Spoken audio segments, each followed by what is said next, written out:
আসসালামু আলাইকুম। সবাই কেমন আছেন? আশা করি আল্লাহর রহমতে সবাই ভালো আছেন। আজ আবারও আপনাদের নিয়ে বের হয়ে গেছি একটু অন্যরকম পরিবেশে।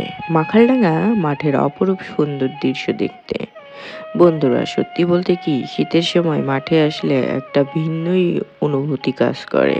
দেখতেই পাচ্ছেন দুই পাশ জুড়ে সবুজ সবুজ শীতের ফসল। এই ঠান্ডা হাওয়া, সকালের হালকা কুয়াশা আর প্রকৃতির রূপ, মনে হয় যেন চোখ দুটো জুড়িয়ে যায়। রাস্তা ধরে যেতে যেতে মনে হচ্ছিল কত শান্ত এই পরিবেশ। গ্রামের মাঠের এই দৃশ্য শহরে বসে কখনোই অনুভব করা যায় না। মনে হচ্ছে গ্রামের মাঠে যেন শীতের আলাদা উৎসব। আমি সত্যি বলছি, এমন দৃশ্য দেখলে মনে হয় আপনাদের সাথেও একটু শেয়ার করি।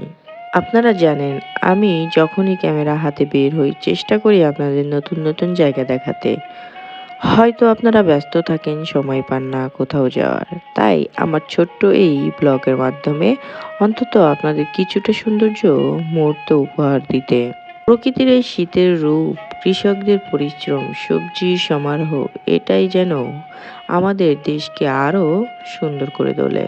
যেতে যেতে চোখে পড়ল চাষিরা যেমন ব্যস্ত আছেন মাঠের কাজ নিয়ে, ঠিক তেমনি পাশেই ফুলকপি লোড করা হচ্ছে ট্রাকে। কি সুন্দর দেখাচ্ছিল দৃশ্যটা। একদিকে সাদা সাদা ফুলকপি, আরেকদিকে চাষিদের হাসি মুখ।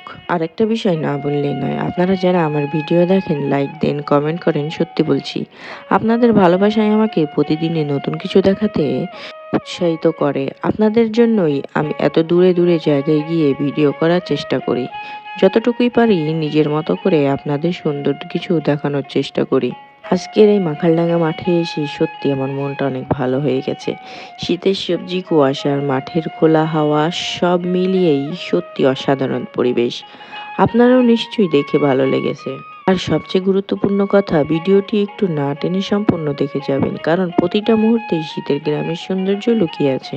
শেষে শুধু এতটুকুই বলি, আপনাদের ভালোবাসা আর দোয়া থাকলে আমি আরো নতুন নতুন জায়গা ঘুরে আপনাদের সামনে তুলে ধরবো ইনশাল্লাহ। ভিডিওটি ভালো লাগলে অবশ্যই কমেন্টে জানাতে ভুলবেন না। আপনাদের প্রতিটি কমেন্ট আমার জন্য অনেক বড় অনুপ্রেরণা।